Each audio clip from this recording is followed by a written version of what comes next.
Good morning viewers. आज हम बात करने वाले हैं रोटेटर कफ टेयर के बारे में और उनकी सर्जरीज के बारे में। अगर आप एडवांस हॉस्पिटल इतने टाइम से सब्सक्राइब कर चुके हैं तो आपको पता होगा रोटेटर कफ टेयर क्या है। कंधे के स्नायु अगर फट जाते हैं तो उन्हें रोटेटर कफ टेयर बोला जाता है। Rotator cuff is a bundle of muscles जो शोल्डर में रहते हैं। अब रोटेटर कफ टेयर अगर बहुत ज्यादा है, जिसे मैसिव रोटेटर कफ टेयर बोलते हैं, तो उसके लिए क्या किया जा सकता है, आइए जानते हैं डॉक्टर प्रथमेश जैन से।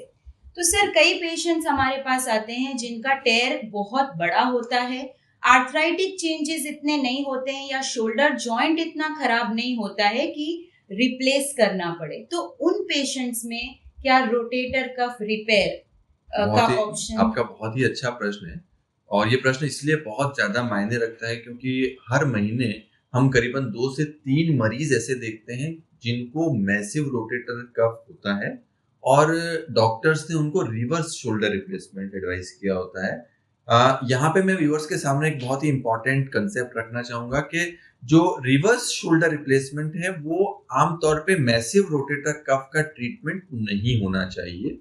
रिवर्स शोल्डर रिप्लेसमेंट अगर आपको मैसिव रोटेटर कफ के कारण कंधे में घिसारा हो गया है, जिसको शोल्डर आर्थराइटिस बोलते हैं, तो उन केसेस में रिवर्स शोल्डर रिकमेंड करते हैं। परंतु अगर आपको रोटेटर कफ टेयर हुआ है, कंधे का स्नायु फटा हुआ है, बहुत ज्यादा खराब फटा हुआ है, तो खराब से खराब फटे हुए स्नायु को भी हम आज की डेट में स्पेशलाइज्ड टेक्निक के द्वारा रिपेयर कर सकते हैं।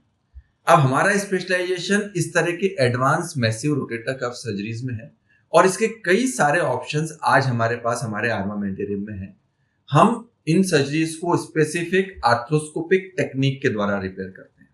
तो दूसरा एक बहुत इंपॉर्टेंट मैसेज जो व्यूअर्स के लिए है कि ओपन सर्जरी जो है वो आर्थ्रोस्कोपिक सर्जरी की अपेक्षा लेस इफेक्टिव है मैसिव रोटेटर कफ को ट्रीट करने में, क्योंकि मैसिव रोटेटर कफ में हमको रिलीजेस करने पड़ते हैं, बहुत सारी एडवांस्ड प्रोसीजर करनी पड़ती है जो ओपन सर्जरीज में पॉसिबल नहीं है। तो कई सारे व्यूअर्स का यह एक मानसिकता होती है कि बहुत बड़ा टेयर है जी, आर्थ्रोस्कोपिक नहीं हो पाएगा, इसको ओपन करा लेते हैं। कई बार डॉक्टर्स भी इस तरह का सजेशन देते हैं, जो एक सही बात नहीं है। अगर आपका रोटेटर कफ जो है वो मीडियम साइज का है तो ओपन और आर्थ्रोस्कोपिक दोनों प्रोसीजर्स आप करा सकते हैं। परंतु अगर मैसिव रोटेटर कफ है तो डेफिनेटली आर्थ्रोस्कोपिक सर्जरी जो होती है, वो दूरबीन की सर्जरी जो होती है, वो जो ओपन सर्जरी है उसके मुकाबले बहुत ज्यादा बेटर होती है। अब कई सारी टेक्निक्स हैं जो मैसिव रोटेटर कफ रिपेयर में हम लोग यूज करते हैं। आज की डेट में हम interval slides technique, margin convergence technique, मिडलाइजेशन ऑफ एंकर, ये तो बहुत सारी टेक्निकल चीजें हैं जो हम बड़े रोटेटर कफ को रिपेयर करने में यूज करते ही हैं।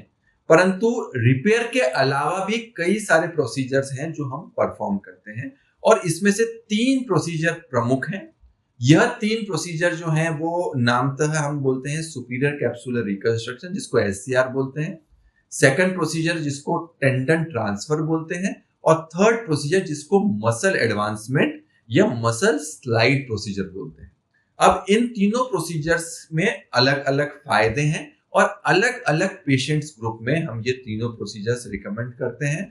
और कई सारे ऐसे मरीज जिनको बाहर ये कहा जाता है कि भाई आपका रोटेटर कफ इररिपेयरेबल है, इसकी रिपेयर की सर्जरी नहीं हो सकती या आप total reverse shoulder replacement surgery करा लो, उन मरीजों को हमारी तरीके से एडवांस पद्धति के रोटेटर कफ रिपेयर करके या फिर इन 3 जो स्पेशल टेक्निक्स हैं उनका प्रयोग करके हम खराब से खराब रोटेटर कफ टेयर को रिपेयर कर सकते हैं। क्योंकि सर, कई बार देखा है कि पेशेंट की एज ज्यादा, जैसे 80, अराउंड 80 होने के बावजूद भी उनका जो शोल्डर जॉइंट होता है वो इतना खराब नहीं होता है। बहुत ही सही बात है आपकी, क्योंकि शोल्डर जॉइंट जो है वो एक नॉन वेट बेयरिंग जॉइंट है। तो घुटने या हिप जॉइंट की अपेक्षा जो है शोल्डर में आर्थराइटिस कम मिलता है। ऑल्दो ऐसा नहीं है, हम महीने के करीबन 10 रिवर्स शोल्डर रिप्लेसमेंट भी करते हैं, परंतु फिर भी रिवर्स शोल्डर रिप्लेसमेंट की इंडिकेशंस आज की डेट में भी उतनी नहीं है जितनी नी रिप्लेसमेंट और हिप रिप्लेसमेंट की है। तो अधिकांशतः केसेस में हमारी पॉलिसी यह है, हमारा सिद्धांत यह है कि रिवर्स शोल्डर ना करना पड़े और जो मैंने आपको स्पेसिफिक 3 तकनीकें बताई हैं इनका प्रयोग करके हम जो है वो जॉइंट प्रिजर्विंग सर्जरी करें, कंधे को बचाने के लिए सर्जरी करें। तो सर इसके लिए भी बहुत ही स्पेशलाइज्ड अप्रोच चाहिए होता है, इसके लिए भी डायग्नोसिस बहुत यस स्पेशलाइज्ड और होना और इन चाहिए। तीनों ही जो टेक्निक मैंने आपको बताई है इनके भी अलग अलग इंडिकेशन। तो सर फर्स्ट अपने एससीआर की बात देखिए, करते हैं। सुपीरियर कैप्सुलर रिकंस्ट्रक्शन एक एडवांस टेक्निक है। ये बहुत ही लिमिटेड पेशेंट्स में यूज में आती है। इसके दो तरीके हैं। पहला बाइसेप्स एससीआर, जिसमें आपके कंधे के अंदर की बाइसेप्स को सुपीरियर कैप्सुलर रिकंस्ट्रक्शन के लिए प्रयोग में लिया जाता है। और दूसरा जो है वो टेंशन फेशियल, आपके थाई में से एक फेशिया लेके उसको 4 वर्ता करके हम फिक्स कर देते हैं। तो बहुत ही स्पेसिफिक इंडिकेशन में बहुत ही कम पेशेंट्स में ये यूज किया जाता है। इसमें बेसिकली हम एक्स्ट्रा कोलेजन डाल रहे हैं और पर्पस ये है कि हम कंधे को नीचे की तरफ शिफ्ट करें, आपका जो जॉइंट है उसको स्टेबलाइज करें। और सर सेकंड जो टेंडन ट्रांसफर प्रोसीजर है उसमें हम जो है लोअर ट्रेपेजियस, मतलब आपके कंधे के पीछे एक लोअर ट्रेपेजियस मसल होती है, उसका टेंडन ट्रांसफर करते हैं। उसके भी बहुत स्पेसिफिक इंडिकेशंस हैं। अगर इंफ्रास्पाइनल में मसल वीकनेस आती है तो हम वो प्रोसीजर करते हैं और उसके लिए हमको एक एक्स्ट्रा ग्राफ्ट की जरूरत पड़ती है, क्योंकि जो ट्रेपेजियस लोअर ट्रेपेजियस है उसकी लेंथ कम होती है। तो उसके लिए आमतौर पे हम पाँव के अंदर से या तो पेरोनियस लॉन्गस ग्राफ्ट लेते हैं या तो फिर एलोग्राफ्ट का प्रयोग करते हैं। तो उसको TB lower trapezius tendon transfer procedure किया जाता है। अगेन बहुत कम उसकी इंडिकेशन होती है और यह स्पेसिफिकली उन मरीजों में किया जाता है जहां पे इंफ्रास्पाइनेटिस, मतलब पीछे वाला जो आपका स्नायु है वह कमजोर हो। टिपिकली आपको एक्सटर्नल रोटेशन में लैग साइन हो, मतलब आपका एक्सटर्नल रोटेशन कम जा रहा है। तो यह भी एक बहुत ही रेस्ट्रिक्टेड और बहुत ही गिने चुने पेशेंट्स में हम लोग ये और स्प्रिंगी जो जाता है, इसको हमारी भाषा में एक्सटर्नल रोटेशन लैग साइन बोलते हैं। और सर मसल स्लाइड में, तो मसल स्लाइड एक ऐसा प्रोसीजर है जो आजकल हम बहुत कॉमनली परफॉर्म करते हैं। यह एक बहुत ही सक्सेसफुल प्रोसीजर है और अगर हम मैसिव रोटेटर कफ की बात करें तो यह एक बहुत ही सक्सेसफुल प्रोसीजर है। इस प्रोसीजर का जो सिद्धांत है वह यह है कि हम आपकी मांसपेशी को जहां से उसका ओरिजिन हो रहा है वहां से हम उसको रिलीज कर देते हैं, मतलब वहां से उसको उखाड़ देते हैं और उसको ढीला कर देते हैं, जिससे हम पूरी की पूरी मांसपेशी को आगे की तरफ शिफ्ट करते हैं। क्योंकि जो मांसपेशी है वो हम खींच के अपनी जगह पे नहीं ला पा रहे हैं उसके इंसर्शन से, तो जहां से वो अटैच हो रहा है, जहां से उसका ओरिजिन है, वहां से हम उसको उठा के और रिलीज कर रहे हैं। यह जो प्रोसीजर है यह सुप्रास्पाइनेटस और इंफ्रास्पाइनेटस दोनों में प्रयोग में लाया जा सकता है।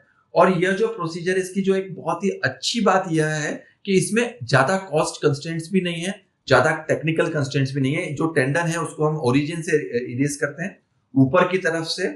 जैसा कि आपको पता है कि स्पाइन ऑफ स्कैपुला जो होता है उसके ऊपर की जो टेंडन होती है उसको सुप्रास्पाइनेटस बोलते हैं और उसके नीचे की जो टेंडन होती है उसको इंफ्रास्पाइनेटस बोलते हैं।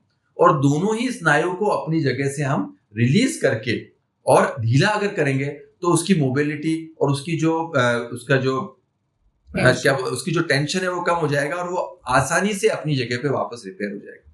तो मसल स्लाइड प्रोसीजर एक ऐसा प्रोसीजर है जो आज की डेट में हम बहुत ही फ्रीक्वेंटली यूज कर रहे हैं और इसके जो रिजल्ट्स हैं वो भी बहुत ही लाभदायक है।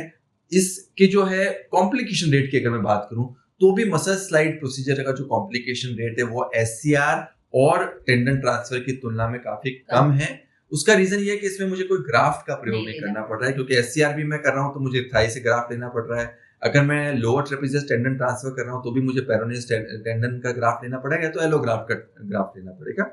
ये दोनों भी बहुत अच्छे प्रोसीजर्स हैं और अपनी इंडिकेशंस में काफी सक्सेसफुल होते हैं, परंतु खासतौर पर मसल स्लाइड में इसकी जरूरत ही नहीं पड़ती है, ग्राफ्ट लेने की आवश्यकता ही नहीं है कि आपकी जो नॉर्मल मांसपेशी है उसी को हम स्लाइड करके अपनी जगह पे वापस रिपेयर कर सकते हैं। तो ये एक बहुत ही सफल और सक्सेसफुल प्रोसीजर है स्पेसिफिक इंडिकेशंस में। तो जैसा कि मैंने आपको बताया कि फाइनल मैसेज व्यूअर्स के लिए यही है कि अगर आपको रोटेटर कफ की मांसपेशियां फट गई हैं, बहुत खराब तरीके से भी फट गई हैं, परंतु कंधे के अंदर घिसारा नहीं है, तो उन केसेस में आपको रिवर्स शोल्डर रिप्लेसमेंट की तुलना में एडवांस टेक्निक के द्वारा रोटेटर कफ रिपेयर की सर्जरीज को प्राथमिकता देनी चाहिए, जॉइंट प्रिजर्वेशन को प्राथमिकता देनी चाहिए और ऐसा करके हम जो है वो बेहतर रिजल्ट दे सकते हैं। बैकअप में रिवर्स शोल्डर को रखना एक अच्छी बात है।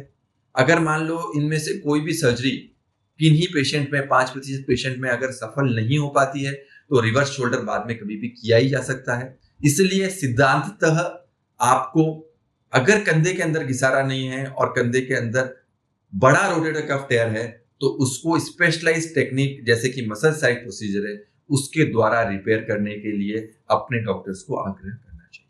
और सर, अगर पेशेंट को अफोर्डेबिलिटी का प्रॉब्लम नहीं है तो फिर ये मसल स्लाइड के साथ पैच ऑगमेंटेशन भी वर्क करेगा? डेफिनेटली। तो पैच तो हमने डेफिनेटली एक वीडियो लिया ही है, और पैच जो है वो बहुत ही अच्छा रीइंफोर्समेंट डिवाइस है।